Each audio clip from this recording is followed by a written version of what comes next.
Some swear the oath for fortune, some swear it for vengeance. Then there are some who take the oath, for they know what happens if no one stands in the breach. Whatever their reasons, when the darkness falls, they will stand, for they are the Oathsworn. Oathsworn Into the Deepwood is a Twisting Tales game, a brand new experience that brings story to board games like never before. Hello, Jamie. This is Jamie from Shadowborn Studios, and thank you for taking the time to talk a little bit about your Kickstarter.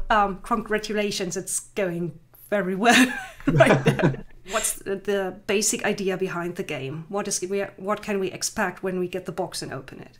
So I suppose part of the idea is it's almost trying to take like the wonderful action sequences of like a AAA fantasy film, take like the great story of like the epic not like fantasy novels of the past, and then bring it into this whole new world where you can it's like an experience game. So it's not just about like rolling dice or getting some models, but it's really about having experiences. So every the game is divided into chapters, and every chapter is this experience where you go through this story on these ancient hand-drawn maps, and you choose your path through this story until eventually you come to this encounter where you have this giant monster that comes out of the mystery box, and you end up fighting it, and each one has its own mechanics. And so really the focus is about trying to get, I don't know if you know many of the games like the exit games or unlock games, yes, or legacy games. So a lot of those games are experience games where you're meant to play them once or over a series of like one shot kind of things. And this is kind of, I suppose, one of the grander kind of expressions of that world where this is we're now up to 21 chapters. Each one is unique with all of these like all these different mechanics and new unlocks and mysteries that you resolve, but all based in a fully realized new world, which is basically humanity has collapsed under the presence of something called the Deepwood, and it's in a fantasy setting.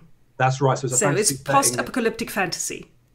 Yeah, so it's like post-apocalyptic medieval fantasy. So it really focuses around it's a low fantasy world, so it's not high fantasy. It's not like there's magic shooting off all over the place, but this is like grim and dark, and you've got these monsters that are hunting mankind coming out of these woods, and all that's left of civilization are these small quarantine cities that are surrounded by the endless trees. And that's where the story begins and takes place. Then you go from there on the tale of something called the Free Company. So the Free Company is this group of kind of badasses, really. They've sworn an oath to protect mankind. Some of them do it for the money, some of them do it for glory, some of them do it because they genuinely like care about the survival of their race. But all of them have sworn this oath together to kind of go out and fight the things that come out of the darkness. And those are the Oathsworn. They are the Oathsworn, and so that's where the title comes from. So the game is going to work on different levels. You have the storytelling level where you have like a map. You've shown for the Kickstarter, you've shown a city map basically where you can move around and have different encounters, and those are handled with text mostly. So you read snippets of text, you make decisions, and then these lead on to another bit. So like kind of like a choose your own adventure a little bit.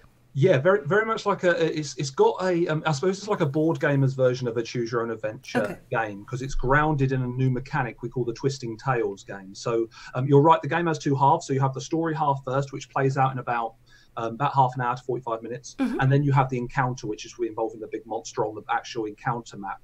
We actually had to split the game in half to be able to realize the depth that we wanted to with both sides, because we wanted to have a really rich, deep story that people cared about. And to get that mechanic in, we actually had to separate it off and make a whole new mechanic around that, which involved these maps. And the maps have location numbers on them, and you'll be told to open and close different locations as you go through the story, so that you pick the path you go through that tale. So it's like a choose your own adventure game, but it's made for adults. We've got a New York Times bestseller on the team, got a team of 7 writers like writing out these incredible chapters, and it's based in this grim dark world. So it's kind of like the choose your own adventure thing, but for adults. And you kind of meet allies, you get into scuffles, you kind of work your way through the story and go to new places. And each one of these chapters has sort of lots of mystery envelopes and boxes that you open as you go through. So you're not always just reading text. You're also resolving checks, getting into combat, and also then having like secret things I can't tell you anything about because that would ruin the mystery. But there's lots of kind of cool things that you unlock as you go through, new surprises, new mechanics. Okay, and I guess a lot of people are going to do the same that I'm going to do in a second and compare this game to Gloomhaven, because you have kind of a storytelling thing going on one level, and then you go into the fight, into a very crunchy like miniature or at least in Gloomhaven's case, token-driven fight. But I feel like Oathsworn there is more focus on the storytelling side, so that's bigger and a lot more choices. It's the story is something that we really want people to care about, right? So what we call it an RPG in a box. So it's really appealing to anyone who's into Dungeons and Dragons, into their RPGs. But if you ever, obviously you've spent a lot of time in RPGs yourself. Like sometimes sometimes people don't have a great dungeon master who's able to be there creating content every week for them, and so like so for solo players this game would appeal, but also for people who if you ever make it, like I've been a dungeon master for most of my life, right? So I've spent a lot of time writing dungeons, and you find that sometimes like you have this great idea for a campaign, you get like 6 or 7 episodes in, but then something happens and it can drain away sometimes, as it becomes harder and harder to create new content every week, all the time for a new sort of RPG thing. So what this is a grand story. It's basically we've got enough text to cover what would be the equivalent of an epic fantasy novel by someone like George R. Martin or Brandon Sanderson, right? It's actually that big a tale, but it's a tale you choose your path through. So it's the idea of what would happen if you had years and years and a huge budget and an amazing team to create an RPG. What would it look like? And that's what we're trying to do here with this game. But then it brings in a bunch of the benefits of modern board gaming, because it has these really crunchy, nice mechanics. It has a whole bunch of things it can do using things like the legacy elements and other stuff like that to make it really visceral and come alive. Okay, let's talk about the combat side a bit, and especially about the miniatures. I'm a big fan of really nice and crisp miniatures, and one thing you said is that you're not going to work with resin, but you're going to work with a different plastic, and that is kind of the high-end plastic that also big players like Games Workshop use, right? Yeah, HIPS. Okay, so it's going to be a material that's easy to paint and easy to work with, I guess. But you also have the idea that you can switch out parts of the miniature. Yeah, so we think this is, as far as we know, this is a bit of a world first for this, is that so it took us a long time, a lot of engineering tests. We're very fortunate we've been blessed by having two very, very incredible engineers on our team, who are injection molders, and they can work with the plastic. So they know they've forgotten more about HIPS than I will ever learn. But these guys, that we had a dream right early on. We didn't know if it was going to happen. In fact, we couldn't even announce this until pretty close to the Kickstarter, because it took us that long to actually get down the fact that it's physically possible to do this in plastic. But we're thinking that for the first time we're actually going to be able to have it so the models, you can actually quick swap the weapons on a model without having any glue.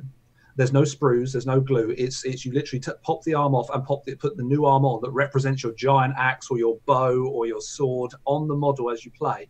And to do that, it took a lot of testing, a lot of things, but we managed to get it down. And so with our game, there's an optional add-on. You don't have to pay for this, because we didn't want to put that cost onto people who didn't want to have that accessorization. But for those who do, there's something called the Armory, and the Armory has I think nearly 100 weapon options now that you can then put onto your characters to depict what your characters are carrying on the cards in their hand. Okay, that's ambitious. I'm very curious how that's going to work and how that's going to feel, this snapping together. So the key part of that was actually the size of the model. So what you'll notice. You went larger than 32 millimeters. Yeah, we had to go big. We had to leave the 32 mil world behind to be able to do this, because there's not actually enough plastic material on like human-sized models at 32 mil to actually make the connections, the junctions possible in that plastic. And so that was part of our testing, was working how big do we need to go to actually make that work. And we knew fairly early on in the process there would need to be at least the kind of 40, 45 mil, 48 mil that we've got for a lot of our models. So we get two benefits from that, because one thing, we get to have this swappable arm thing, but also we get to have these really, really impressive miniatures. So something we really cared about as a company was not lying to the consumer about renders of models we were going to sell them through the Kickstarter, because it has become a bit of a known issue that sometimes in Kickstarters you see this beautiful render that's like incredible, and then you get the model and they haven't been able to translate from the sculpt to the model, and we really wanted to be careful of that. So Toby, our sculptor, amazing guy, he's so passionate about his sculpting. He was absolutely set on making sure that we could make everything we showed to people. And so that was part of the things, to get the detail level on the faces, to get the beards, to get the whiskers, to get the hands, the fingernails, all that stuff. To be able to get to that level, we needed to go to that size as well. So that's another good reason why we had to go that big. One of the things that does to your monsters, though, is it makes them huge. Right? We got our monsters are like 125 mil. Like you might have seen the Broodmother, the rat, one of the models that we've actually shown. That rat is as big as a real rat. Like it's massive on the table. It's pretty scary. You're doing well though in a board game where you literally get people look at your game and go, "Ugh, that's disgusting." That's what you want from a model. For especially if you're in a grim dark world. Yeah. You're of course not showing everything of the game and of the miniatures, because there is this legacy element that you hide even the monsters, you hide them in boxes. But how far are we along now with add-ons and things that happened with the Kickstarter? So how much plastic are we gonna get? How much heroes and how much monsters? Well, so we've just recently unlocked our 12th playable character. So each of our playable characters, that's 12. No matter which pledge of the game you get all 12 of those plastic in hips. So that's a huge range of playable characters, because each of your free companies involves having 4 characters. So you have teamwork.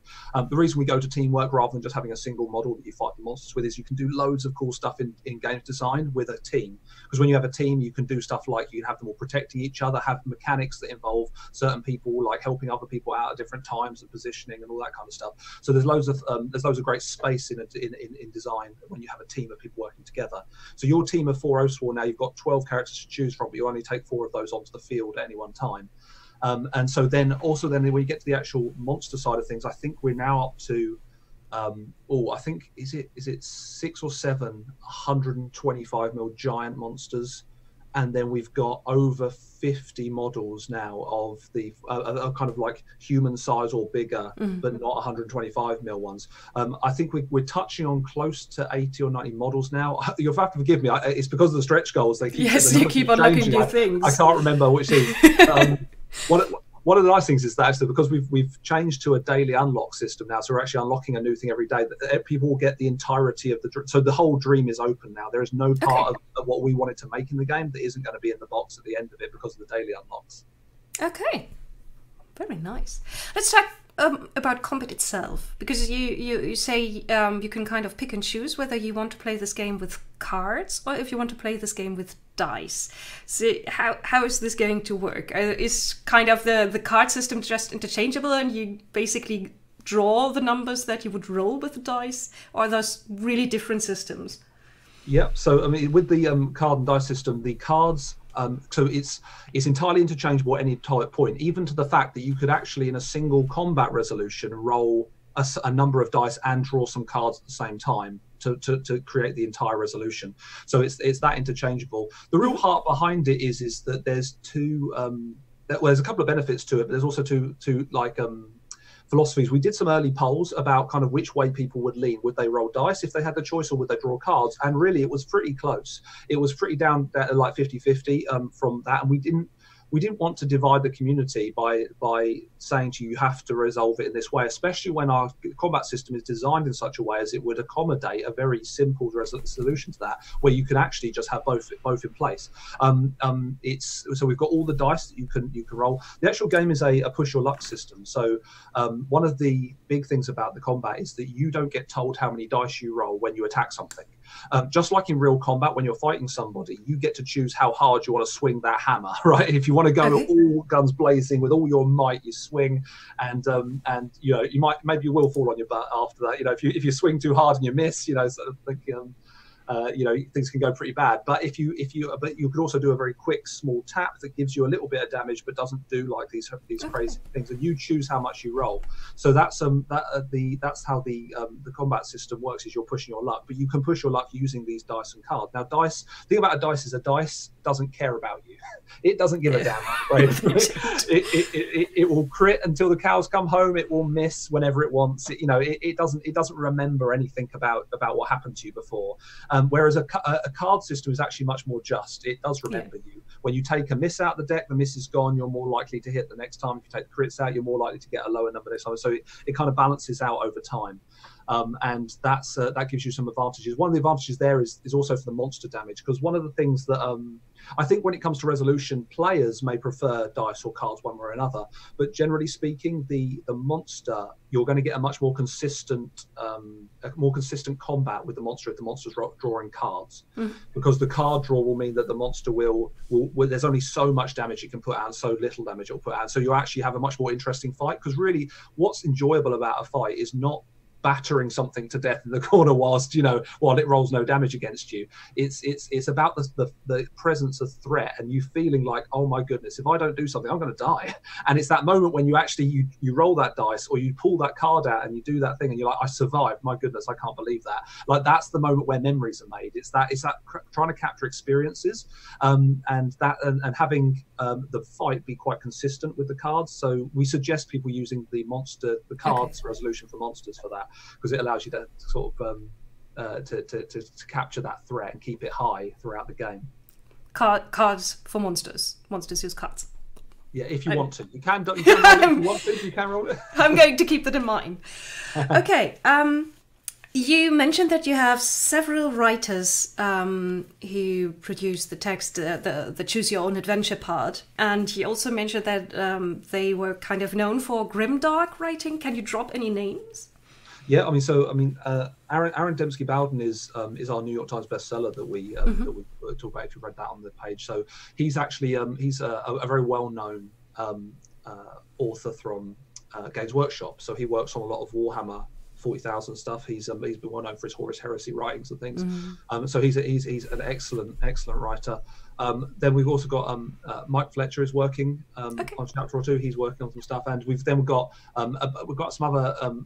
So we've actually got sort of different backgrounds for people. Like, so Paul DiStefano, for instance, he's a great he's an old RPGer, and he's also his day job is he's a blacksmith. So we've got like one of our writers is like hammering steel, like hammering iron during the day and then writing by night. We have another writer who actually works as a choose your own adventure writer professionally, but his day job is that he actually does battle reenactments. So when he's not writing, he's on a horse with a shield and a lance as his thing. So we've got some pretty fantasy and grimdark writers. Yeah, and also people who know exactly how these things work in a fantasy world because they use them. I like that.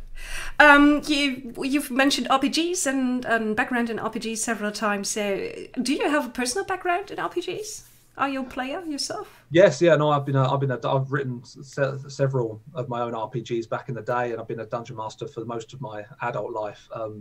But yeah, so I love RPGs, and and my part of my background was actually I was also I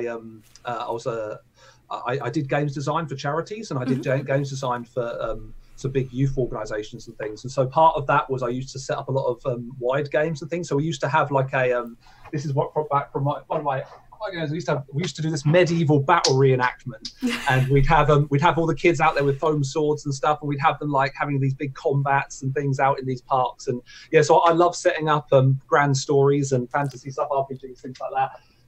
So yeah, absolutely love it. It's partly from that. It's actually from those two worlds, like loving RPGs and loving board games, and seeing that there's advantages to both and how they could live together in a game that really made Oathsworn what it is. From a personal thing, because it's kind of like the game I'd like to play, as coming from both those backgrounds. Okay. And one of my last questions is about the hero characters, because the different designs, they're going kind of different ways. You have basically a classical human knight, you have a wolfman or wolfweir or something like that, and dryad or elf-like creatures. Which one is your favorite? I really quite like the. There's one character that we've managed to unlock, and I couldn't actually talk about it in some of the interviews we did beforehand, but now I can, which is the Grove Maiden. So the Grove Maiden is an Adendri who's she is one of the central influences in the ritual life of the Grove. She actually grows the Adendri race, and she has this power using her spores that come out of her hair to be able to. She can actually manipulate the growth of other Adendri and create all these. She can basically like grow Adendri to the purpose that she needs for it. And so they're responsible for growing the natural defenses of the Witchwood from the monsters that come out of the Deepwood. So her whole thing is she's basically like a summoner class, but for like plants effectively. Mm-hmm. So she has this giant ancient that looks after her, and then she can grow these turrets around the board, and like depending on where she is, she can control certain amounts of the turrets and then get them to like fire on her enemies. So I quite like games where there's like a turret class that gets to manipulate stuff. But and she's quite an interesting one to play as, because what you have to do with her is you have to decide if you're going to build all your turrets in one place on the board, but then if the monster moves away from that place, you can't use your turrets. So then how far do you spread them out, and how much coverage do you get on the area of the board is quite an important consideration. So I quite enjoy trying to work out where I'm going to stick everything. But yeah, so she's probably my favourite at the moment. But the Ursus, the bear, the war bear is pretty cool too. Oh yeah, the bear. Sorry, I kind of had it mixed up. Wolf, but it is a bear. Yeah, don't tell her that. I won't. No.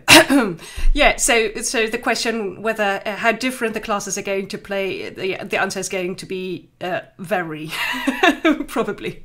Yeah. Well, mechanically, that's one of the things we really wanted to do is have it fit so that there's distinct mechanics. So, like for instance, the witch's mechanics are very different.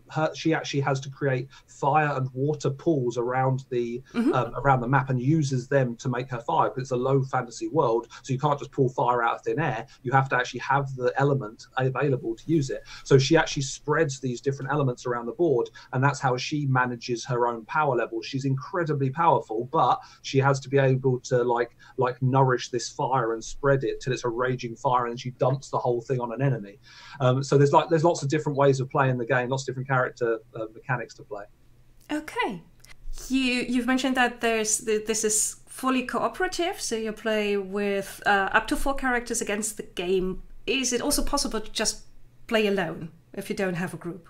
Yeah, so this is one of the key things that we really wanted to tackle was the fact that if you're in an RPG, it's hard to play RPGs if you're alone or something, or you might not have a regular group, or they might be far away. And so one of the things that we wanted to capture was this idea of being able to play solo, and that this is it's almost like an RPG in a box, but you can play it entirely on your own if you want to. You've got the narration of the companion app, you've got the story there, and you can play through this. Now we actually even created a dedicated solo mechanic to allow you to play the game easier, because we talked about how you have 4 characters that make up the free company, and obviously if you've got all the things like the battle flow mechanics and the cards and you've got the animus and stuff like that, it could feel quite heavy at 4. We've played it many times, and controlling 2 characters is easy. There's never a problem with 2 characters, but when you get to 4, it becomes difficult.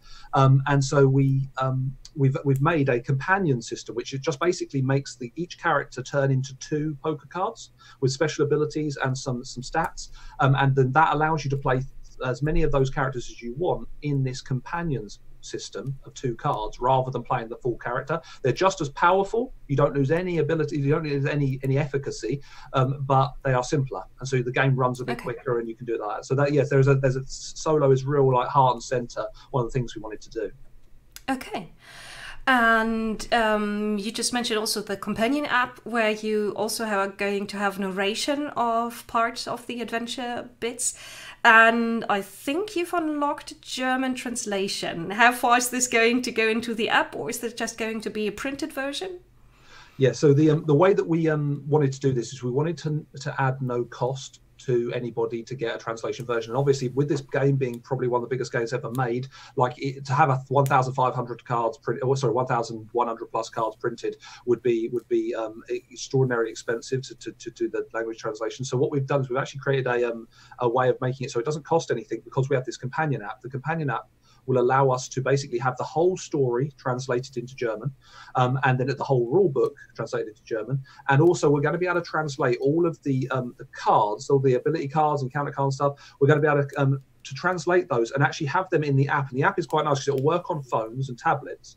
And so all you'll need is to actually translate the game. You'll actually have your phone, and you'll be able to click which cards you have, because you have 7 cards in combat. You click the 7 cards and it becomes a scrollable list of cards, just those 7. You don't have to go through thousands of cards. And then those cards will be in images that will tell you in German what those cards will do.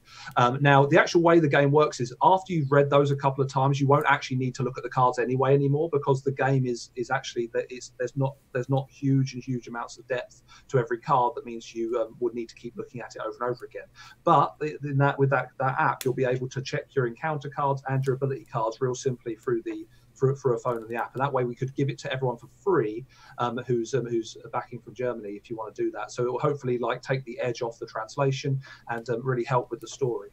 Yeah, and less mix up in fulfillment with different boxes and different sets. Okay. So the last question is going to be the uncomfortable one about the timetable. In the Kickstarter it says that the game will be shipped late next year. Yep. December 2020. So as usually when I back a Kickstarter, I think, yeah, probably a bit later.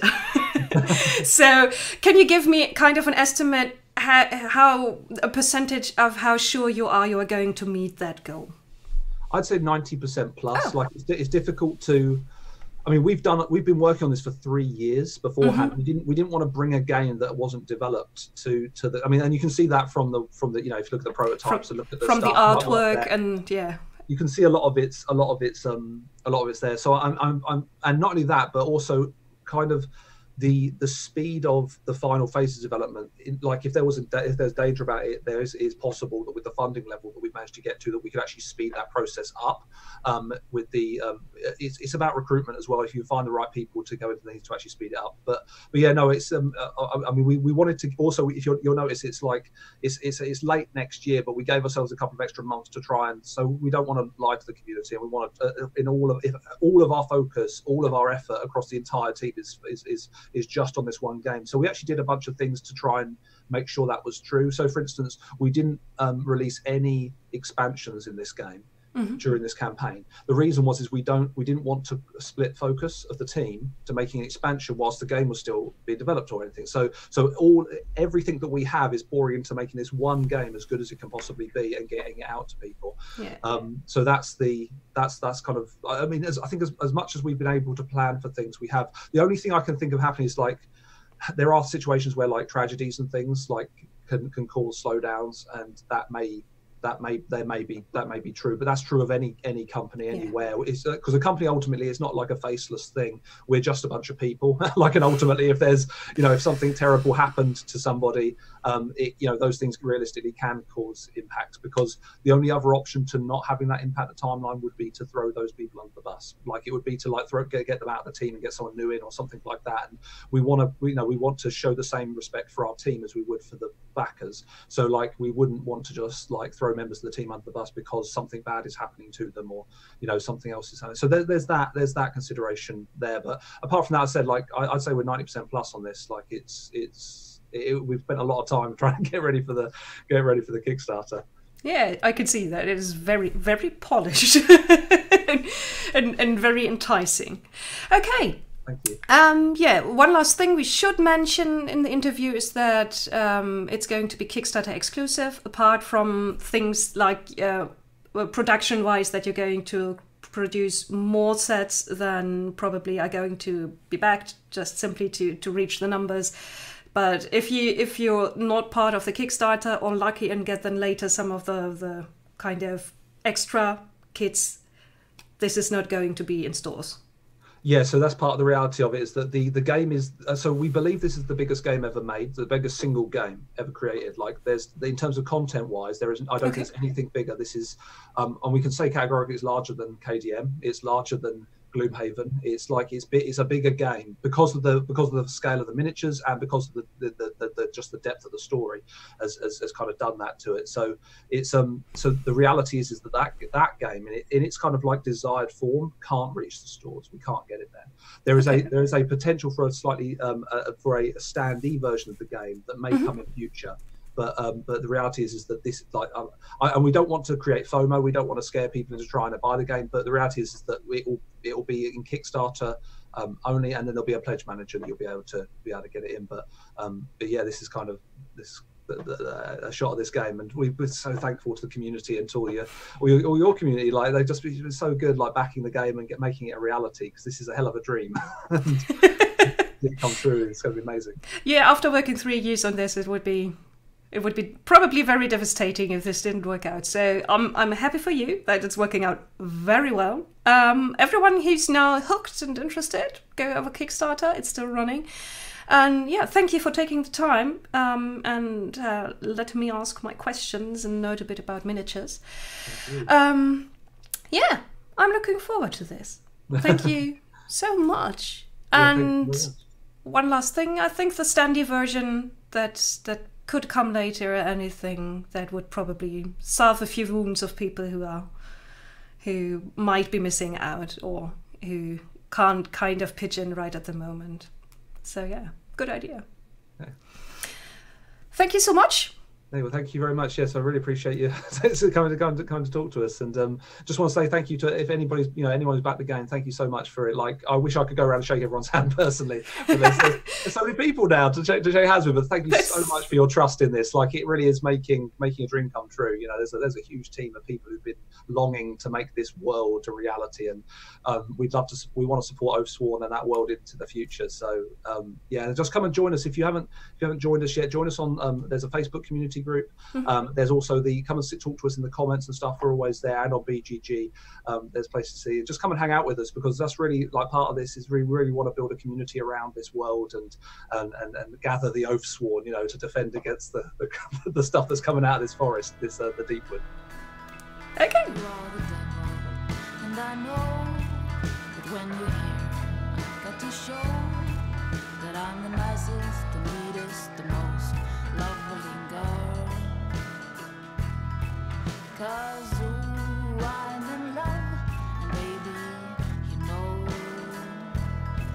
because I'm in love with you, and baby, you know. You are so devilly, devilly, devilly, and I'm so lovely, lovely.